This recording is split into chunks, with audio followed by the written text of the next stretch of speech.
Pendant la Seconde Guerre mondiale, un quart des Juifs de France ont été arrêtés puis déportés. Malgré ce nombre important, les proportions sont moins élevées que dans les pays de l'Est. Ceci a été possible grâce au soutien apporté par de nombreux anonymes. Ainsi, Rachel Dziga a eu l'opportunité d'être cachée par ces héros de l'ombre. On m'a posé la question, pourquoi votre famille directe, donc mes parents et mes sœurs, pourquoi n'ont-ils pas été déportés? On a eu cette chance parce que mon père habitait à côté du poste de police et à l'époque, il fallait aller régulariser des papiers, vous voyez, sans arrêt. Et il est arrivé à connaître là-bas les policiers.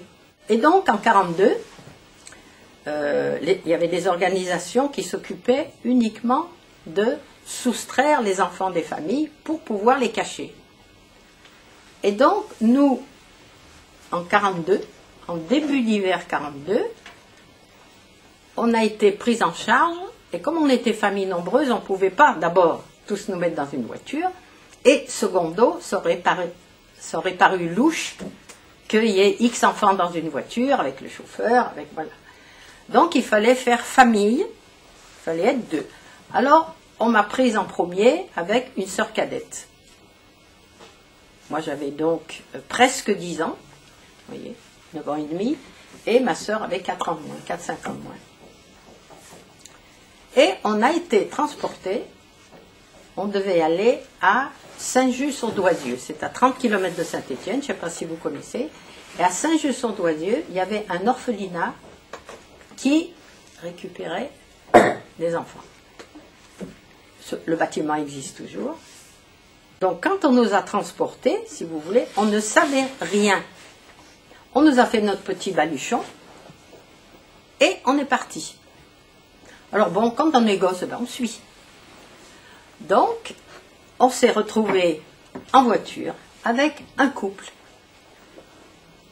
apparemment jeune. Vous verrez pourquoi je dis apparemment. C'est que jusqu'à ce jour, je n'ai jamais vu leur visage. Et elle m'a dit, voilà, dorénavant, tu ne vas plus t'appeler comme ça, il faut oublier ton nom, donc tu vas t'appeler René Genin. Donc vous voyez les mêmes initiales. Au cas où on retrouvait un peu dans nos affaires, vous voyez Hergé, donc c'était René Genin.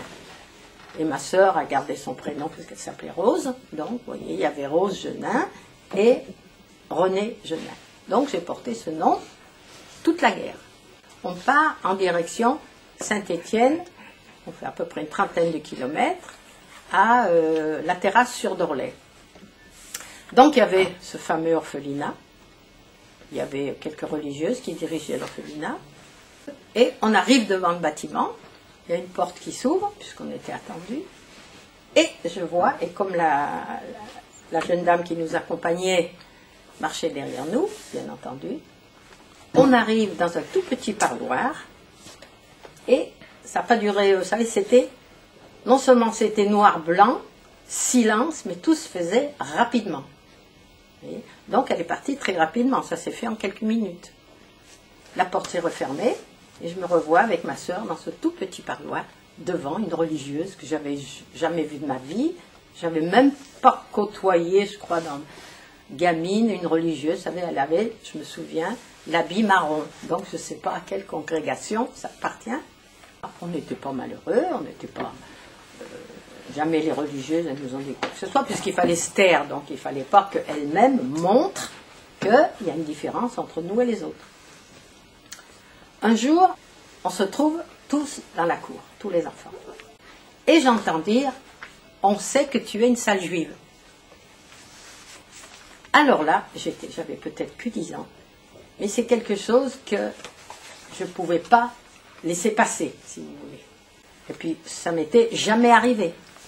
Pourquoi sale? Pourquoi juive, vous voyez? Ma réaction, quelle elle a été, ça n'a pas tardé, elle a été que je lui ai sauté dessus. Donc on s'est bagarré. Et je vois arriver Sœur Chantal, qui me prend gentiment par le bras. Elle m'amène dans ce fameux parloir, et elle me dit, tu sais ce que on vous avait expliqué quand vous êtes arrivé. Quoi qu'il arrive, on ne doit rien dire. Parce qu'elle aussi risquait. Fin 1943, les Allemands déjà commençaient à se manifester un peu dans la région, on s'est dit, il faut nous enlever de là. Donc, on est venu nous chercher et on a été transporté, vous connaissez tous Saint-Galmier, on a été transporté à Saint-Galmier chez ma sœur, c'était deux voisines, Mademoiselle Chenet, chez qui était ma sœur, et moi j'étais chez Madame Bernard, qui était veuve, elles habitaient à côté, c'était dans le centre de Saint-Galmier, et on a été placés chez ces deux femmes. Alors il y a un transbahutage à nouveau, mais on était très bien, elle était gentille, elle était, on mangeait quand même mieux. Moi j'appelle tous ces gens-là, les religieuses, comme surtout aussi cette personne chez qui on était à Saint-Galmier, et d'autres, je les appelle toujours les héros de l'ombre. Mes parents m'ont récupéré.